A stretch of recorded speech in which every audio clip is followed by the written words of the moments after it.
There comes a point in every sports season when your team, you know exactly which place your team's going to be in, whether it's losing momentum, gaining momentum, finally hitting their stride and everything all coming together, or on the opposing side of that, it's when you realize the season is all but done, no matter how many games are left on the season.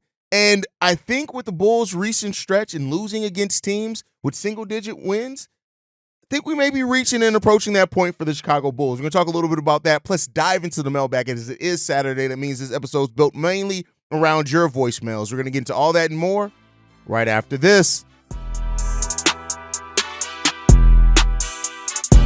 You are now tuned in to Chicago Bulls Central, your number one place for all Chicago Bulls news and content.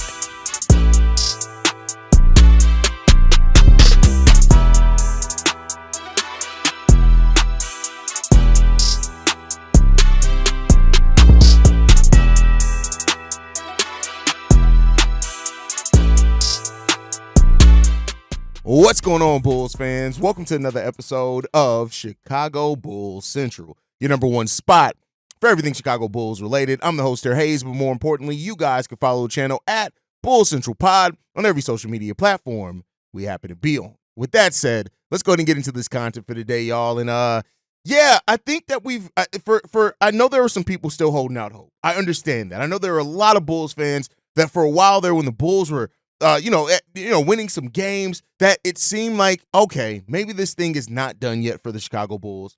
But I think with recent comments, right, when you just kind of bring everything together on the court and off the court, right, when you start looking and reading the tea leaves, I do think we've reached the point of the NBA season now where we can now adamantly say that this team is not going to do anything. Now, I've been there. A few other Bulls fans have been there for a while now, right? But I think now is the time where everybody needs to come together and realize, like, yeah, technically, there's still 41 games left this season, right? Or 40 games left this season. And that's more than enough time. We've seen teams go on great runs in February or whatever else to kind of solidify and create some separation. But here's the thing. This Bulls team went from just about 10 days ago to people saying being 2 games out of the 6th seed to now we are 5 games out of the 6th seed. And as I've said many times before, if it wasn't for the Philadelphia 76ers just not being able to stay healthy and not being able to catch their rhythm and momentum, the Bulls would not even be where they are right now. It's just a fact of the matter. You look at the 2 teams that were above us in the Atlanta Hawks and the Detroit Pistons, they've actually risen up. They're no longer in the 8th and 9th seed. They're in the 7th and 8th. The Miami Heat, with all the turmoil going on with them, has fallen down, right? And then the Philadelphia 76ers are right there behind the Bulls. The Bulls are stuck between two teams that are in complete and utter disarray. We are not like the other teams that are above us in that Eastern Conference. And because of that, I do think, and then like I said, not even just on the court, the recent comments from Billy Donovan, if you just, listen, I get it. Billy is not a great coach. He's not a good coach. Would I prefer a different coach here for the Chicago Bulls? Yes. Right? I think, and this isn't even just because of Billy Donovan's coach. I just think every coach reaches that point where it's time to just move on. Now, I don't think that's actually going to happen for the Bulls because the Bulls are the Bulls. But look, let's go over the recent comments from Billy Donovan over the last few days, right? Just the last week. We have Billy Donovan admitting that the team is in the middle and that no moves are coming to get them out the middle, that they're hopeful that one of these guys may be able to one day become somebody that can get them out the middle. Right? So that's a non-committal thing there. He seems non-committal. He's completely and utterly killed the Bulls defense all season long in talking about that. After last night's loss, him being honest about the Bulls' pace and where they lack, and that on top of his just not being able to draw up an inbound play in close games, that's there, right? The complete and utter quietness from the Chicago Bulls front office. The fact that Zach LaVine and Nikola Vučević, for the most part, have had really good seasons, and that they're our best 2 players. Coby's solid, right? Inconsistent, but solid. Josh Giddey is solid, but again, we don't have the necessary roster that kind of maximizes what he does well and lessens what he doesn't do well, so he gets exposed. That's why he doesn't really play in fourth quarters for the Chicago Bulls. So on the court, off the court, in the front office, in the media, not that the media really matters. National sports media nowadays is a joke. But when you look at everything going on with this team, it's just a perfect storm. And I think we've reached that point where it needs to be that everybody realizes this team isn't going to do anything. It's just not, right? And that's the problem here, right? Is that the hope, right? And that's exactly what Jerry has always wanted, the glimmer of hope. And now, like, and I've said this before, I said this on yesterday's episode, the fact that so many Bulls fans have hopes while we sit in the 10th seed, 5 years ago, we'd be looking at it like, damn, we're completely out the playoff hunt. But now it's looked at as, some people look at it as, we have more chance because we're right there in that play-in area. This Bulls team, in their last couple of losses, right? And that's not to say, I get it. Somebody pointed it out, and it was a very good point. I had to give them credit for the point. They're like, well, yeah, Haize, you killed him for losing to the Hornets, to the Pelicans. But let's be clear here. If Zion had been healthy the whole entire season, this is a team that probably would have been competing for playoffs. And okay, I can give you that. But you lost against a sub-10 win team. You lost against the Atlanta Hawks, who were missing 82 points of production, right? It had a bunch of G League players out there. And you lost to the Charlotte Hornets, who had 9 wins coming into this game. That's on top of losing to the Washington Wizards twice this season. The Brooklyn Nets killing you earlier in the season when they played with more heart than you. Now, we did eventually revenge that win, but nobody that was there when they killed us was really there, right? And I said it earlier in the season that the Bulls didn't have very many quality wins. Now, they did turn that around. Had to give them credit for that. They did turn that around. The win against Boston was a quality win. The win against New York was a quality win on Derrick Rose night. I would even say that the win against San Antonio Spurs, in a way, was a quality win, right? But outside of that, the Chicago Bulls right now would be on a 6-game losing streak if it wasn't for us beating the lowly Washington Wizards. That's it. We'd be on a 6-game losing streak. And we killed that team. We killed the Washington Wizards. We had the only blowout win that we've had this season. We've always been on the opposite side of the blowout. But I think when you look at this, it doesn't get any easier for the Chicago Bulls. And this is why when people were also saying, but that the strength of schedule, Haize, we got the second easy schedule in the league. When have the Bulls ever lived up to something like that? We don't. I can tell you that right now. I can answer that question for you. We don't live up to that. We just don't. We play down to our competition too much. And like I told people before, the schedule actually gets harder for the Bulls. We went from having the second easiest schedule in the league to now we have the 21st in the league. We're not at the bottom anymore. And it's just going to get tougher after that.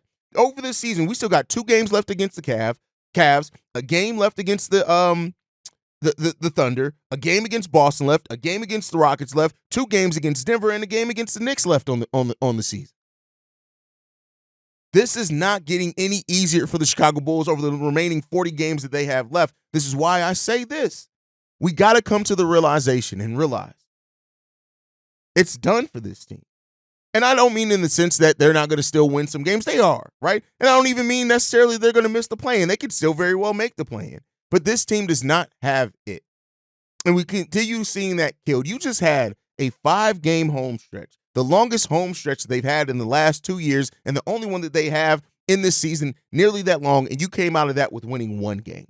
Going into this game against 4 teams below 500, when I talked about it, and I said, hey, it's going to be either a really good week for the anti-tankers or a really good week for the pro-tankers. Listen, the Bulls have 1 game less against that sub-500 team on that 4-game stretch I talk about, and that's Portland. That's tomorrow. And I tell you what, if they lose against Portland, it's done. I'm saying right now we're on the precipice of being able to realize that it's done. Stick a fork in them. They're done.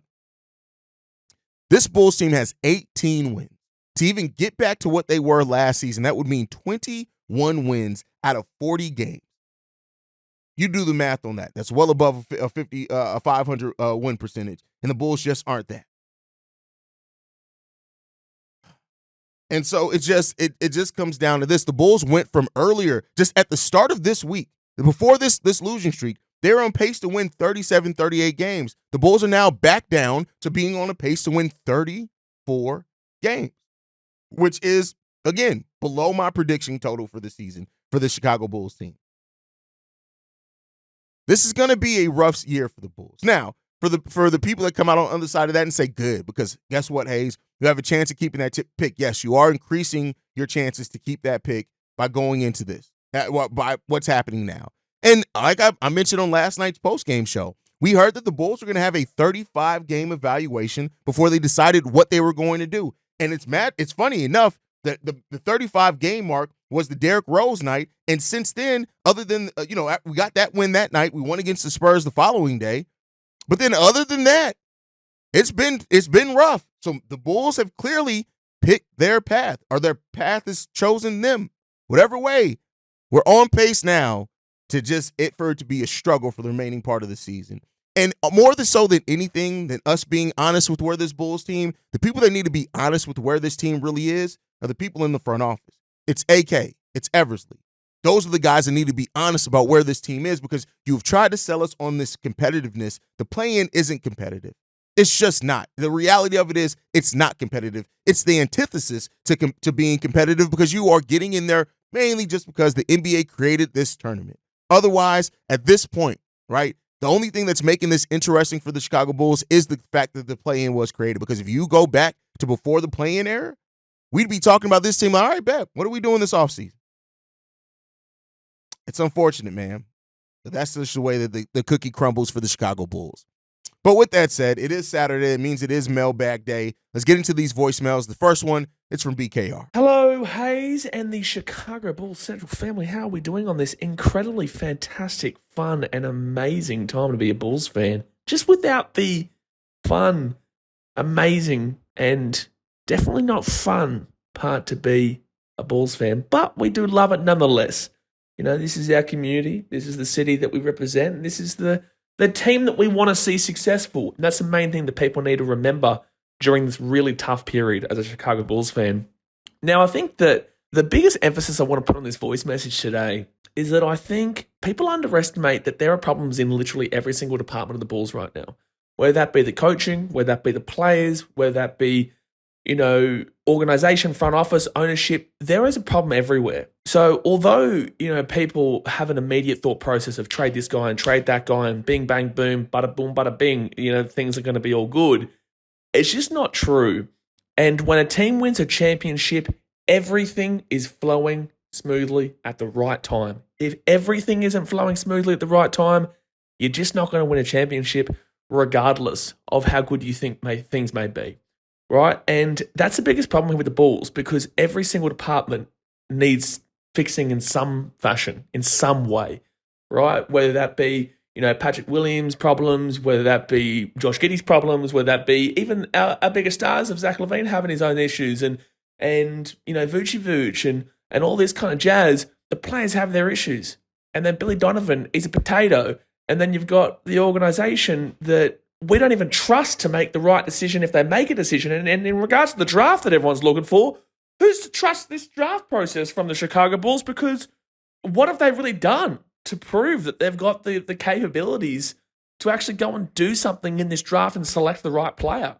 I just want to say I want Haize and Nil. That's who I'm thinking the Bulls should probably go for if we get our draft pick, right? So overall, the main emphasis here is that when people are saying trade this guy and trade that guy, whilst I'm not saying that you're wrong in regards to that, I think Patrick Williams, it's a lot more deeper context in regards to his contract, that's not going to happen, even though I do want it.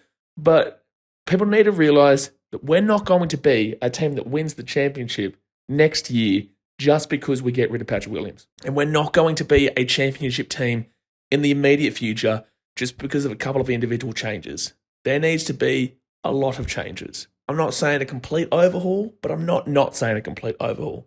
Much love. Go Bulls. That's what we do. Represent your city. Love you all. Go Aussie, go. Look, no trust in the organization. I completely agree with you. And, people point out, they're like, well, Haize, do you trust them to draft? It's like, no, but I'd rather that. I don't trust them to sign anybody. I definitely don't trust them to make the right trade to bring anybody in here, right? At least you can say, hey, listen, they've made IO solid draft pick, right? They got Modest. We got to still see they don't use Modest, but there is no trust in this organization. You can't trust them to draft well. You can't trust them to, if they were trying to make moves to improve this team, that it wouldn't be something that would hurt them in the long run. There is no trust for the Chicago Bulls organization right now. But I will say this, there is no trade that's going to save this team. It's just not. It's not. Like, for my people's like, oh, well, we need to make a trade. We need to acquire time. There's no trade that you can make that changes the direction of realistically, by what the assets of the Bulls have, what they can give up, and all that type of stuff. It does not exist. It does not exist. There's not a trade that's going to save this team. And somebody can say, well, hey, Draft isn't necessary. There's no guarantee on anything that's gonna save this team. You're right, BKR. A lot of changes are needed. But one of the main changes that's needed is you can only do so much before you actually pick your direction. This team this front office that's terrified to choose a direction has to choose. Stop straddling the fence and get in the fucking game and choose a direction. Yeah, you're going to have your Bulls fans that are bad for 2-3 years. They're going to complain. They're going to bitch. They're going to whine. They're going to complain. But at the end of the day, if you come out on the other side of that with a much clearer vision, they'll get into it. We don't have a vision. We don't have a direction. And as long as that continues, we're going to struggle. That's just my opinion. All right, let's get into this next voicemail. This one's from Brian. Haize, Brian here. Hey, man, good episode. I'd like to see you taking submissions via email. What were the chances? Yeah, man. So I just wanted to talk about young players, right? You were talking about it on the thing. My philosophy on young players is like I don't shit on a player until they're 23, right? Like because a lot of kids are shitty or they're not sure what they're doing, right? Like cool, right? So modest rookies are off. I just don't care. Rookies are rookies. You take the good and ignore the bad. That's just you get a pass your first year, right? P. Will, our controversial buddy Patrick Williams, is 23, and he is what he is. This is just the way it goes, right? Like he's going to get marginally better, but I don't think he's going to be much better than this. And it's probably very easy for him to get outplayed and will be a bench guy and off the team maybe. I don't know. We'll see. There's like 3 guys that I'm very interested in. Julian Phillips at 21, he's got 2 years before and he already looks good, right? Like you can see where he's headed. You can see the road to him being maybe a starter, probably not, but maybe, but definitely a keeper. Josh Giddey's the big one too. At 22, he's got a year. I'm with you. There's been parts of games or, longer stretches in games where his defense has come around. For sure. It's looking better, but I don't know about coming around. But it does look better. I'm very curious about him because he brings so much else to the table. If he can just play decent D, like Coby D, we're good. Dalen Terry's the other big one. I fully expected, or I didn't fully expect. I really hoped he would, take some of the slack or a good portion of the slack from Caruso, right? From Alex being gone. I figured between him and Io, we'd get something, we'd get some approximation of AC's defense. We'll see. It hasn't happened, but we'll see. Dalen's 22. He's got a year. I'm hoping that I'm hoping by the end of the year. Remember that like a couple years ago when Coby at the end of the year, you're like, oh shit, he's figuring it out. Like cool. I'm hoping for that. We'll see. Whatever. It is what it is. So moving forward, my question for you is young players are young players. What are you going to do? But there's a point where you're done. You probably agree with that. We'll see. But my question is also, or the conversation I want to have is, can we survive with Josh Giddey, Dosunmu, and Coby White in the starting lineup together? I think we can. It gets a little dicey because Io playing the 3, or it's just going to be like Josh is on the worst guy, or is Coby on the worst guy? We'll see. I'd love to hear your thoughts on like moving forward because that looks like where we're going to be headed. We'll see. Anyway, man, keep up the good work. See ya. Had to cut your voicemail short there, brother. Listen, Brian, I appreciate the audio quality because I'm an audio quality guy. But yeah, man, he said it in the email. You got to leave it to 3 minutes. You got to cut it down, bro. A lot of your voicemail is think it out, brother. Like Brian, listen, we got to smoke together one day. That's all I got to say. We whenever, I don't know if you're in Chicago or not, but we got to link one day. Because whatever you're smoking, I need some of. Because you're too mellow. You're almost too chill. But to get into it, Bulls players under 23. Here's what I'll say. You left off modest Buzelis in that in a way, but I get what you're coming at with saying that you don't really crap on players until they reach the age of 23. I think that got to be determined by also how old they are. Because like what Io was like 22 when he came in the league, something like that, if I'm not mistaken. But I think this is like these guys also, while they're playing more minutes in Julian and Dalen, right? They're playing more minutes. Playing minutes and getting development minutes, whereas like you're out there to work on a skill is different. And sometimes it feels like they're just out there to be out there. I don't really feel like Billy Donovan is like really kind of using them in a way that's trying to stretch their skill set or stretch what they can do and improve them. That's my personal opinion. I know not everybody's going to agree with that. As far as Giddey, I'm not as down on Giddey as everybody else is. I realize that Giddey is a flawed player, right? He's not a perfect player. Nobody is. But I think that, depending on what the makeup of the team is going to be going forward, if the Bulls keep going this younger, more athletic direction, I do think that that's going to help bring out the better in Giddey. Now, I'm not saying that Giddey's going to all of a sudden be this superstar player or anything like that, but I do think he can be a productive player for you depending on what the makeup of your roster is. We have a better defense overall. You get a paint presence as far as defender there. I think that helps a lot. So, these guys all have promise. Modest Buzelis has, super high upside as well. And it just comes down to how you use and develop these guys to get the most out of them. And that's what they got to determine and find out. But, we'll see. Do I trust Billy Donovan? Do I trust them to do that? Not necessarily, but, hey, we'll see what happens with the growth of these young guys. I think that they still got a lot left to uncover in their game. And I can see that if the Bulls were to move one of or any of these guys, I can see them going to a team and flourishing. And Julian is a guy as well. Like, I get it. Julian is not the on-ball defender that Pat P. Will has been at times in his career, but I do think that it may start being that noise to start Julian is going to start getting louder, and we'll see if they listen to it. All right, let's get into this next voicemail. This one's from Edwin. Hey, Haize, appreciate you. This is Edwin from Brooklyn. I called in a few times in the past. It's been a while, but this Bulls team, I just watched us lose to the Hornets, and I really feel like the Bulls need to start different people. P. Will should not start anymore. I'm sorry. He is done. I'd rather have I.O.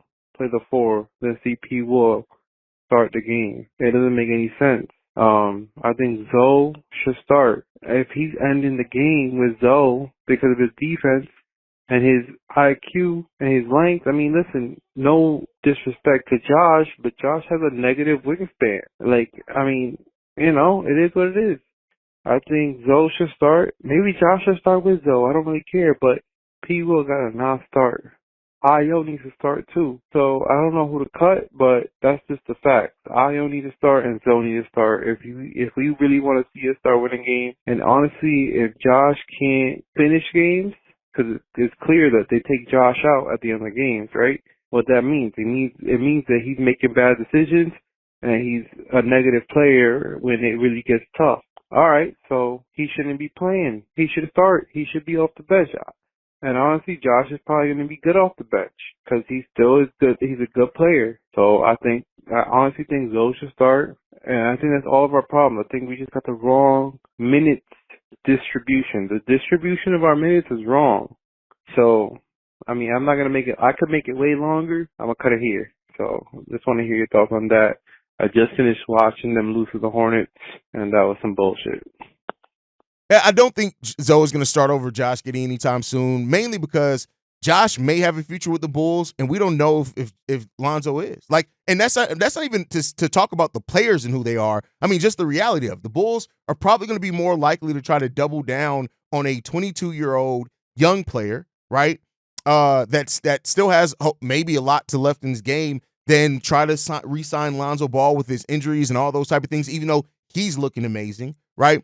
And that's why, you hear things that like Lonzo may be one of the more likely Bulls to be moved, right? So we don't know what's going to happen there. But I think that because they may sign Josh Giddey more long-term than Zoe, probably not going to start Zoe. And even then still with the back-to-back things, the minute restriction things, I think that may limit Zoe's chances of being a permanent starter for this team this year.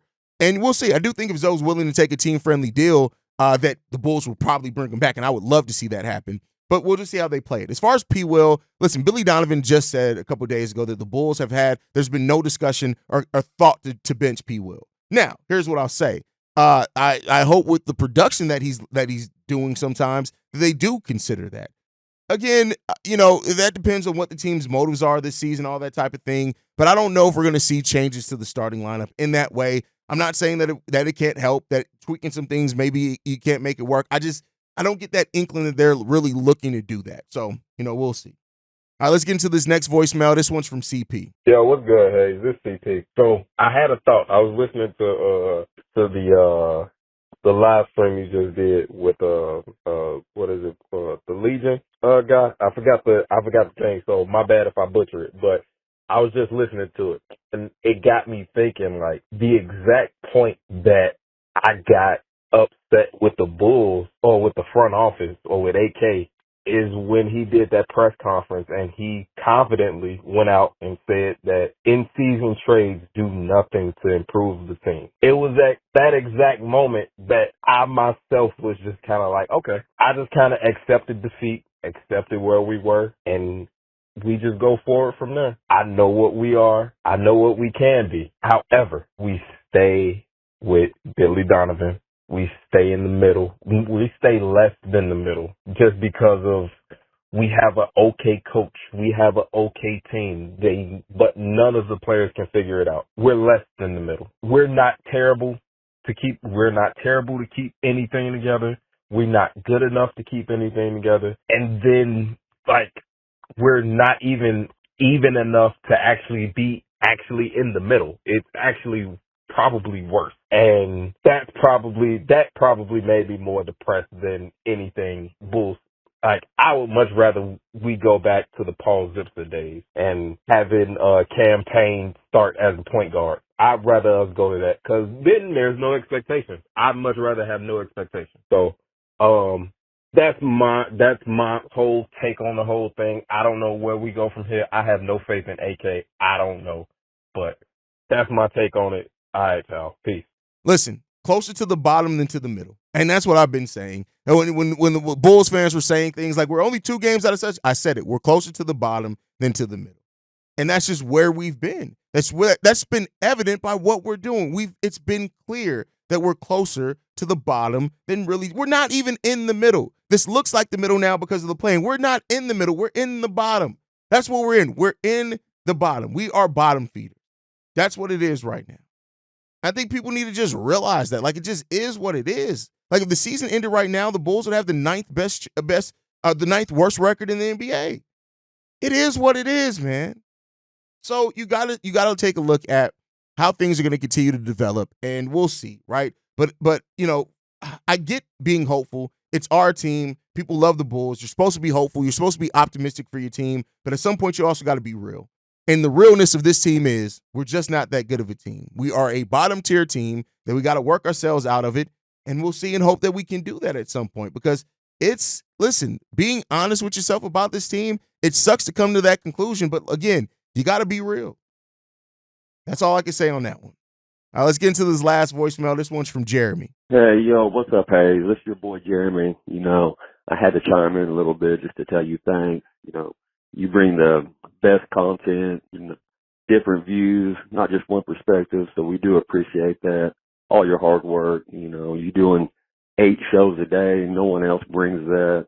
It's the best show.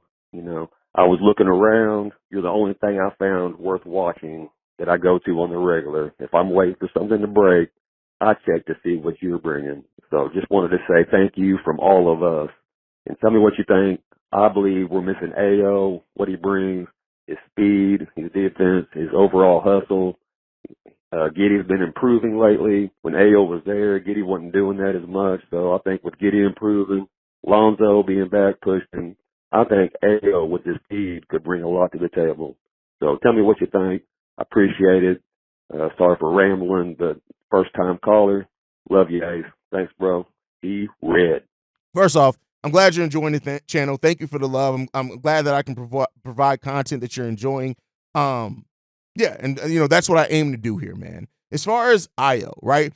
Io is such a important part to the little bit of identity this Bulls team has. You look at what Io does in transition. He's one of our best transition passers. He's also a solid rebounder as well, which adds to our overall solid rebounding guards that we have here on this team. But you look at also Io and what he's turned into defensively. Whereas P. Will has slid defensively, Io's improved consistently defensively, and he's getting close to that point of, I think at one point he's probably going to be a lockdown defender. Now, I think that's going to be positionally on what he is, but he guards 1s, 2s, and 3s. He even guards some 4s well, right, depending on the size and how strong they are. that's a huge weapon. That's why when people are saying things like trade Ayo, I'm like, why?